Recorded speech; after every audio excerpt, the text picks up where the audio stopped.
오늘 시간에는 그는 흥하고 나는 쇠하리라 는 제목으로 하나님 말씀 증거하도록 하겠습니다. 화면을 한번 봐주시길 바랍니다. 불꽃으로 살다는 책이 있습니다. 짧지만 강렬하게 살다간 위대한 예술가 30인의 삶과 죽음을 다룬 책입니다. 뛰어난 재능이 있었지만 안타깝게 젊은 나이에 세상을 떠난 예술가들의 작품 세계에 대한 책입니다. 16세기에서부터 2017년까지 약 500년간의 미술사를 다루고 있습니다. 혹시 제일 왼쪽에 있는 사람이 누구인지 아십니까? 네, 반 고흐입니다. 반 고흐가 37살에 죽습니다. 일찍 죽죠. 그리고 작품 활동은 10년밖에 하지를 못했습니다. 혹시 중간에 있는 사람은 누군지 아십니까? 반 고흐보다 약 20년 뒤쯤 활동을 했던 사람이고 아데메오 모딜리아니라고 하는 화가입니다. 생전에는 전혀 인정을 받지 못하고 비참하게 살다가 죽었고 사후에 그 작품 세계를 인정받은 화가로 알려져 있습니다. 그가 그렸던 작품 활동의 시간이 고작 6년밖에 되지 않았습니다. 혹시 제일 오른쪽에 있는 사람은 누군지 아십니까? 미국의 자유와 저항의 아이콘이 되었던 장 미셸 바스키아입니다. 27살에 죽었습니다. 예술 경력이 8년밖에 안 됩니다. 근데 3,000여 점의 그림을 남기고 갔습니다. 근데 저 보시고요. 이 책에 나오는 모든 예술가들의 특징은 무엇이냐면 짧은 생애를 마치고 일찍 생을 마감했다라는 것입니다. 활동 기간도 그렇게 많지가 않았습니다. 그런데 죽고 나서 많은 영향력을 주고 있습니다. 어쩌면 불꽃같이 타오르다가 갔지요. 찬란하고 또 아름다운 삶을 살다가 갔습니다. 그런데 한편으로는 처절하고 참 힘든 인생을 살다가 갔습니다. 자기의 인생을 폭발적으로 불태웠던 삶을 살았죠. 그리고 후대의 예술가들에게 많은 영향을 주고 있습니다. 제가 왜 이 예화를 말씀드렸냐면 성경에 나오는 인물들 중에서 정말 불꽃같이 타올랐다가 없어지는 그 대표적인 사람이 세례 요한입니다. 오늘 설교는 세례 요한의 삶과 죽음에 대한 내용입니다. 세례 요한이 정말 너무 안타깝게 죽습니다. 세례 요한이 예수님보다 6개월 먼저 태어나게 되지요. 그리고 예수님이 십자가에 달리시기 전에 세례 요한이 먼저 죽게 되니까 세례 요한이 그의 나이 30살 초반 혹은 중반에 죽습니다. 세례 요한이 사역을 한 기간이 짧게는 6개월 정도이고 아무리 길게 봐도 2년도 채 되지가 않습니다. 30년의 인생, 어쩌면 불꽃같이 타올랐다가 재처럼 사그라드는 그런 인생을 세례 요한이 살았다는 거예요. 설교 후반부에 제가 말씀드리겠지만 세례 요한의 죽음은 참 허무했던 죽음이었습니다. 어떻게 그렇게 억울하게 죽는지 모르겠습니다. 정말 죽을 때가 아닌데 하나님께서 그의 인생을 취하시고 데려가 버리셨습니다. 왜 하나님께서 세례 요한을 더 살게 하지 않으셨을까? 왜 30살 초반 중반의 그 젊은 나이에 세례 요한을 데려가셔야만 했을까? 세례 요한이 더 오래 살았더라면 더 엄청난 사역을 할 수 있었을 텐데 왜 그렇게 중요했던 세례 요한을 그렇게 빨리 데려가셔야만 했을까? 과연 세례 요한의 삶과 죽음에는 어떤 은혜가 담겨져 있을까요? 오늘을 살아가는 우리들에게 하나님께서 어떤 은혜를 주시기를 원하시는 것일까요? 함께 나누도록 하겠습니다. 세례 요한이 제사장 가문에서 태어났습니다. 그런데 모든 것을 다 버리고 광야 빈들에서 살아갑니다. 금수저로 태어났죠. 가만히 있으면 모든 명예와 권력과 돈을 다 누릴 수 있었습니다. 그런데 다 내려놓고 광야 빈들에서 털옷 입고 메뚜기 먹고 야생 꿀 먹으면서 살아갑니다. 세례 요한 당시에 쟁쟁한 사람들이 많았습니다. 로마의 황제도 있었고 또 유대의 분봉 왕들도 있었고 많은 대제사장들, 종교 지도자들도 있었습니다. 그런데 하나님이 그들을 사용하시지 않습니다. 하나님께서 세례 요한에게 빈들에서 말씀을 주시죠. 그리고 세례 요한을 사용하십니다. 세례 요한이 회개하라 천국에 가까이 왔느니라 라고 외쳤고 엘리야 선지자를 능가했던 사역을 감당했습니다. 세례 요한의 등장은요 당시에 엄청난 센세이션이었습니다. 난세에 영웅이 난다고, 당시의 시대적 상황이 참으로 혼란스럽고 어지럽고 기대할 것도 없는 힘든 시대였습니다. 구약 마지막 말라기 선지자의 예언 400년 동안 하나님이 아무 말씀도 안 하시고 침묵만 하고 계셨습니다. 그때 세례 요한이 등장을 한 거예요. 세례 요한은 당시 사람들에게 엄청난 영향력을 주었고 많은 사람들이 세례 요한을 찾아왔고 또 세례도 받았고 세례 요한이 엄청난 인기를 끌고 있었습니다. 그런데 이제 예수님께서도 공생의 사역을 시작하시게 되셨고 예수님도 복음을 전하시고 병자를 고치시고 예수님도 세례를 베풀기 시작을 하셨습니다. 그러자 세례 요한을 따랐던 많은 사람들이 이제 예수님을 따라다니게 됩니다. 그래서 세례 요한의 제자들이 세례 요한을 찾아가 가지고 이렇게 말을 합니다. 선생님, 지금까지 선생님께서 사람들에게 복음 전하시고 요단 강가에서 세례를 베풀었을 때 많은 사람들이 선생님을 따라다녔는데 이제는 선생님을 따라다녔던 사람들이 다 예수님을 따라다니고 있습니다. 세례 요한의 이 제자들이 지금 무슨 생각을 하고 있냐면요, 참 단순한 생각하는 거예요. 지금 다 뺏기고 있다는 거죠. 인기도 다 뺏기고 있다는 겁니다. 세례의 원조, 세례의 원조는 세례 요한인데 이제 예수님도 세례를 베풀기 시작하시니까 이제 원조의 자격도 다 뺏겨버렸다는 거예요. 그리고 가만히 있으면 이제 세례 요한 선생님 밥그릇 다 뺏기게 생겼으니까 이제 뭐 어떻게 뭐라도 좀 해야 되지 않겠습니까? 이렇게 말을 지금 하고 있는 겁니다. 이 세례 요한의 제자들의 모습을 잘 보세요. 참 옹졸하고 이기적이고 좁고 욕심 많은 생각이죠. 밥그릇 전쟁하고 있습니다. 근데 우리들도 똑같이 그렇게 살고 있는 것 같지 않습니까? 우리들이 지금 인생을 살아가는 모습이 내 거 누가 뺏어갔다, 내 인기 누가 뺏어갔다, 내게 있는 거 저 사람이 다 가져갔다, 내 밥그릇 저 사람이 지금 다 뺏어가려고 그런다, 서로들 지금 밥그릇 전쟁하면서 우리가 지금 그렇게 살고 있는 거예요. 그런데 그때 세례 요한이 이렇게 말을 합니다. 세 가지의 중요한 말씀을 합니다. 첫째, 하늘에서 주시지 않으면 사람은 아무것도 받을 수 없느니라.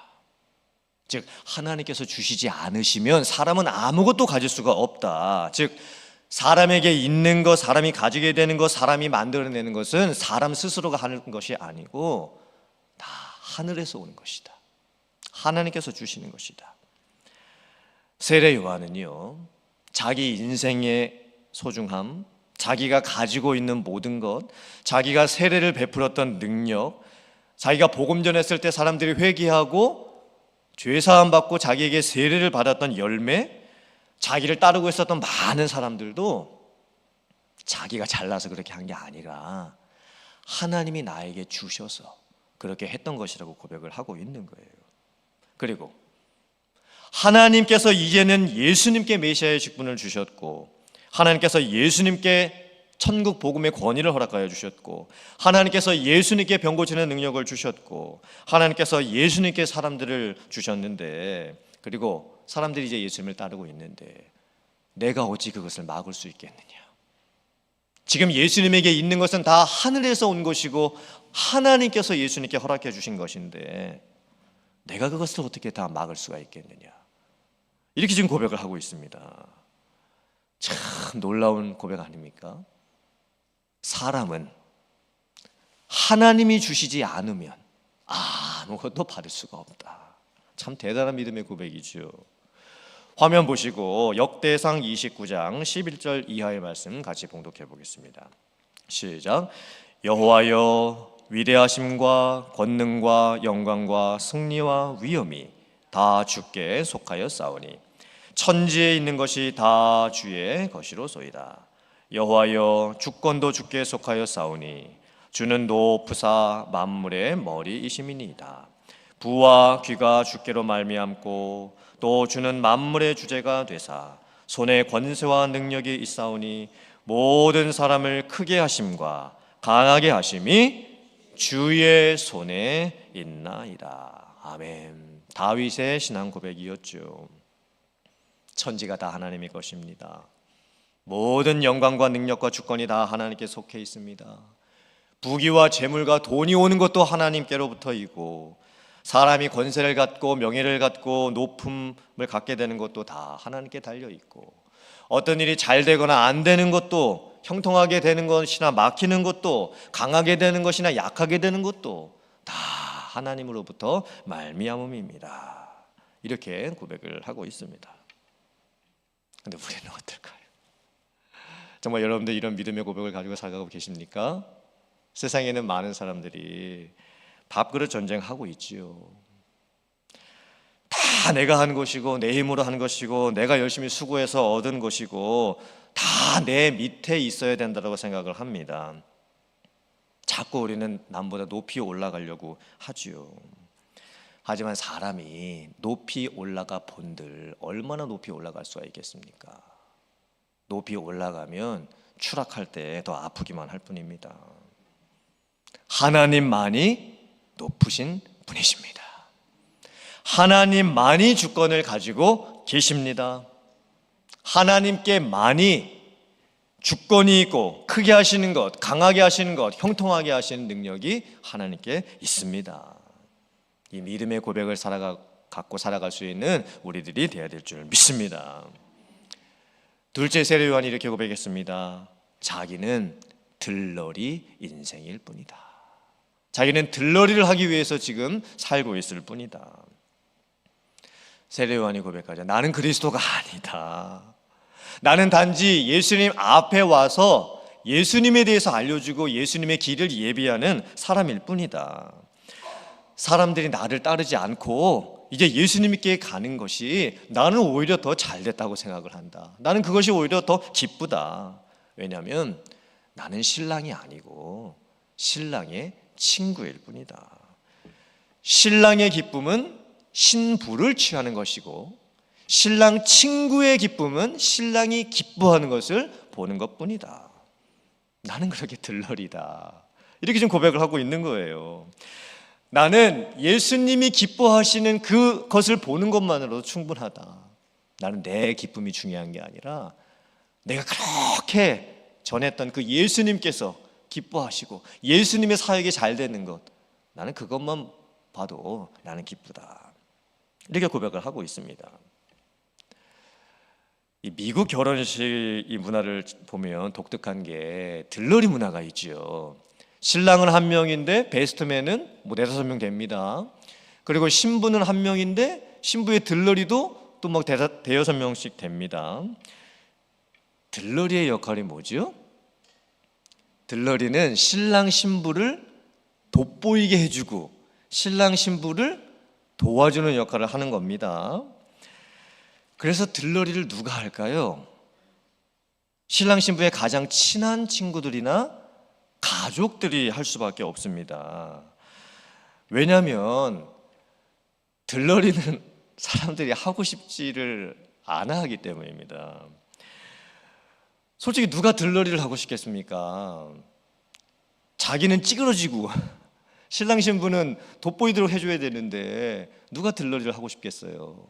그래서 들러리는 신랑 신부의 가장 친한 친구들이나 가족들만이 할 수가 있는 거예요. 들러리를 서면서도 정말 신랑 신부를 높여주고 그 신랑 신부의 기쁨을 자기도 함께 즐거워해주는 역할, 그건 가장 친한 친구나 가족들밖에 못하는 거예요. 세례 요한,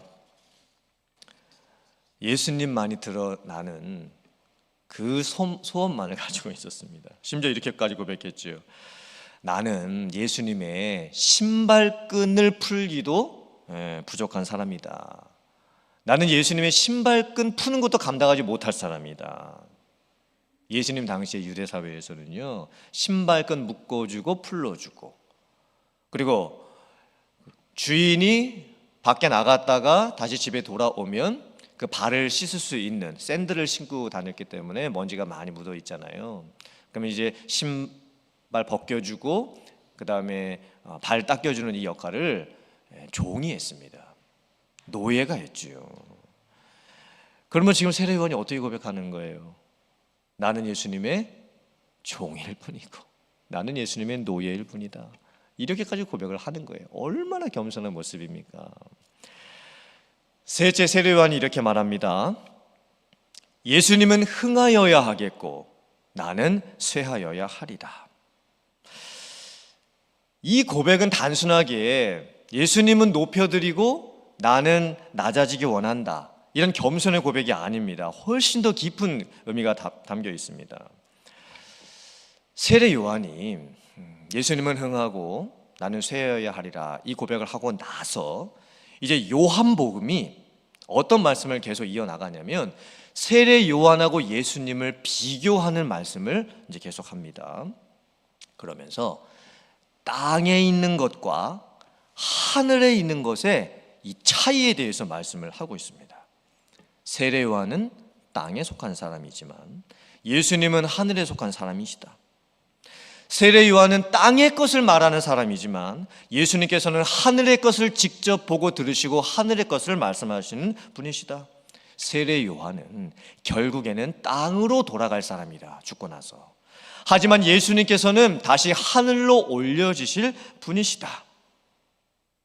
요한복음이 이렇게 세례 요한과 예수님을 비교하면서 복음의 핵심을 말하는 거예요. 예수님은 하늘에서 나신 분이시고 하늘의 말씀을 전하시는 분이시니 예수님을 믿을 때 우리에게 영생이 있노라. 예수님 안에만이, 생명의 복음만이 우리를 살릴 수 있노라. 우리는 땅에 있지요. 땅에 있는 자가 땅에 있는 것에 귀를 기울이는 게 아니고 하늘에 있는 것에 귀를 기울이게 될 때에 비로소 우리에게 충만함이 있게 된다. 이렇게 지금 말씀을 하고 있는 거예요. 이게 바로 예수님을 흥하고 세례 요한 쇠하리라, 이 영적인 의미입니다. 화면 한번 보시고 골로새서 3장 1절 이하의 말씀 같이 한번 봉독해 보겠습니다. 시작. 그러므로 너희가 그리스도와 함께 다시 살리심을 받았으면 위의 것을 찾으라. 거기는 그리스도께서 하나님 우편에 앉아 계시느니라. 위의 것을 생각하고 땅의 것을 생각하지 말라. 이는 너희가 죽었고 너희 생명이 그리스도와 함께 하나님 안에 감추어졌습니다. 우리 생명이신 그리스도께서 나타나실 그때에 너희도 그와 함께 영광 중에 나타나리라. 아멘. 땅에 살고 있는 우리들이 땅에 살고 있는 사람들끼리 비교하면서 사는 게 무슨 의미가 있겠습니까? 다 똑같이 땅에 살고 있을 뿐인데 땅에 살고 있는 우리들끼리 저 사람이 나보다 많이 가졌는가, 저 사람이 나보다 더 잘났는가, 왜 나에게 없는 것을 저 사람은 가지고 있는가, 비교하는 게 사실 아무 의미가 없습니다. 또 땅에 살고 있는 우리들이 땅에 있는 것을 아무리 먹고 마시고 행복을 누린다고 해도 땅에 살고 있는 우리들의 결론이 무엇입니까? 땅으로 돌아가는 거예요. 죽으면 땅으로 돌아가는 것 뿐이에요. 그렇게 우리는 쇠하여질 수밖에 없습니다. 그런데 예수님께서 우리에게 복음을 말씀하시지요. 구원을 말씀하십니다. 생명을 말씀하십니다. 우리에게 어떻게 살아야 된다고 말씀하십니까? 위의 것을 찾으며 살아라. 우리는 쇠하여질 것이요, 우리의 육신도 약하여질 것이요, 언젠가 우리도 하나님이 부르시면 다 가야 될 때가 오는데, 땅에 다시 들어갈 때가 오게 될 텐데, 그런 인생으로 끝나버리는 인생이 되지 말고 예수님을 믿고 구원받고 생명을 얻은 그런 하나님 나라의 백성으로 살아갈 수 있는 성도가 되라고 그렇게 지금 우리에게 말씀해 주고 계시는 거예요. 이런 구원의 은혜가 여러분들에게 충만하실 수 있기를 주님의 이름으로 축원합니다. 그런데 세례 요한이 이제 죽는 장면을 보면 참 너무나 안타까운 모습을 보게 됩니다. 제가 지난 주일날 설교 때 말씀드렸죠. 지금 세례 요한이 어디에 갇혀 있습니까? 감옥에 갇혀 있지요. 왜 감옥에 갇히게 되었냐면 결정적인 사건이 무엇이냐면 세례 요한이 헤롯 안디바 왕의 죄를 지적했기 때문입니다. 참 세례 요한은 대단했던 사람이 이 왕의 잘못까지도 지적을 합니다. 책망을 하는 거예요. 그래서 헤롯 안디바가 화가 나서 세례 요한을 감옥에다 가둬버렸어요. 헤롯 안디바는 어떤 왕이었냐면 로마로부터 권력을 이제 받아가지고 유대 지역을 분봉왕으로 다스리고 있었죠. 그런데 헤롯 안디바가 불륜을 저지릅니다. 자기의 이복 남동생의 아내하고 불륜을 저지르게 됩니다. 자기 남동생의 아내의 이름이 헤로디아입니다. 그리고 나서 이제 어떤 일이 벌어지게 되냐면 이 헤롯 안디바가 세례 요한을 당장 처형시켜서 죽이고 싶었어요. 그런데 사람들의 이목이 두려워서 그렇게 하지 못하고 있었습니다. 그런데 참으로 어이없는 사건이 벌어지게 됩니다. 헤롯 안디바 왕이 자기 왕비였던 이 헤로디아하고 그리고 그 헤로디아의 딸하고 신하들과 백성들을 초대해서 술잔치를 벌이게 됐습니다. 그 자리에서 모두가 이제 먹고 마시고 이제 취하고 파티를 벌이고 있는 상황이죠. 그때 헤로디아의 딸이 많은 사람들 앞에서 관능적인 춤을 추게 됩니다. 그래서 사람들을 이제 즐겁게 해주게 되죠. 그때 헤롯 안디바 왕이 이제 술에 취해서 흥에 겨워가지고 그 헤로디아의 딸이 춤춘 것을 보고서 네가 사람들을 즐겁게 해주었으니 네가 원하는 것 어떤 소원이라도 말을 해라. 그럼 내가 들어주겠다. 이렇게 이 얘기를 해줍니다. 그때 그 딸의 어머니였던 헤로디아가 이 자기 딸에게 어떻게 이야기하라고 시키냐면 세례 요한의 목을 잘라 참수시키고 그 목을 소반에 담아 주시옵소서 이렇게 말하라고 시킵니다. 얼마나 악한 생각입니까? 이 왕비 헤로디아가 자기 딸에게 어떻게 이런 것을 하라고 이렇게 시킬 수가 있습니까? 그러자 헤로디아의 딸이 어머니의 말을 따라서 그렇게 해달라고 요청을 합니다. 헤롯 안디바 왕이 그 얘기를 듣고 자기가 약속을 해놨으니까 자기 체면을 위해서 정말로 세례 요한을 감옥에서 참수를 시키고 목을 잘라다가 소반에 담아가지고 자기에게 가져오라고 시키는 거예요. 세례 요한이 결국은 그렇게 죽습니다. 세례 요한 나이 30대 초반 중반이었습니다. 한번 생각해 보세요. 아니 세례 요한이 어떻게 이렇게 죽을 수가 있을까요? 하나님께서 세례 요한이 어떻게 이렇게 죽도록 그냥 놔두실 수가 있을까요? 세례 요한의 죽음은 너무나 허망한 죽음입니다. 너무나 안타까운 죽음입니다. 세례 요한의 인격과 삶과 사명을 보세요. 예수님보다 앞서 가면서 예수님이 가시는 길을 예비했고 예수님은 흥하기를 원했고 자기는 쇠해지기를 원했고 자기의 인생의 전부를 예수님께 걸었고 드렸던 사람이었어요. 그런데 어떻게 세례 요한의 삶이 이렇게 허무하게 끝나버릴 수가 있을까요? 어떻게 이렇게 빨리 세례 요한이 죽게 되는 것일까요? 참 우리는 하나님의 그 깊은 섭리를 이해할 수가 없습니다. 그렇다면 세례 요한의 죽음이 허무하기만 했던 죽음이었을까요? 아니었습니다. 세례 요한은 짧지만 자기의 소명과 사명을 다 하고 갔습니다. 하나님의 뜻을, 그 거룩한 뜻을 다 이루고 갔습니다. 화면 보시고 누가복음 1장 76절 이하의 말씀 같이 봉독해 보겠습니다. 시작. 이 아이여 네가 지극히 높으신 이의 선지자라 일컬음을 받고 주 앞에 가서 그 길을 준비하여 주의 백성에게 그 죄 사함으로 말미암는 구원을 알게 하리니 이는 우리 하나님의 긍휼로 인함이라. 이로써 돋는 해가 위로부터 우리에게 임하여 어둠과 죽음의 그늘에 앉은 자에게 비치고 우리 발을 평강의 길로 인도하시리로다 하니라. 아멘. 이 말씀은 세례 요한이 태어났을 때 세례 요한의 아버지 사가랴가 아들이 태어난 것으로 인해서 하나님 앞에 찬송하고 기도를 드렸던 내용입니다. 세례 요한이 죽었을 때 세례 요한의 아버지 사가랴가 살아 있었는지 죽었는지는 정확하게 알 수는 없습니다. 하지만 세례 요한이 30세 초중반에 죽었으니까 아마 아버지 사가랴가 살아 있었을 확률이 높겠죠.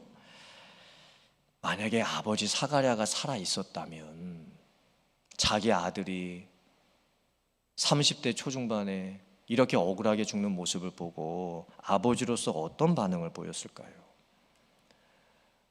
인간적으로 정말 이 아버지 사가랴가 가슴을 찌르는, 뭐라고 말로 다 표현할 수도 없는 엄청난 슬픔이 있지 않겠습니까? 아버지의 마음으로 이 젊은 자식을 이렇게 떠나보내야 하는 허망함, 정말 떠나보낼 수 없는, 차마 이렇게 보낼 수 없는 그런 막 눈물, 이런 게 있지 않겠습니까? 그런데 세례 요한의 아버지 사가랴가 아들 태어났을 때 찬송하고 기도했던 그 내용을 가만히 살펴보면 세례 요한은 아버지의 기도대로, 아버지의 찬양대로 그 사명을 다 이루고 갔습니다. 아마 세례 요한의 아버지 사가랴가 자기가 했던 찬송과 기도 내용을 생각해 봤을 때 그 말씀으로 다시 한번 위로를 받을 수 있었겠죠. 세례 요한의 삶이 어떤 삶이었습니까?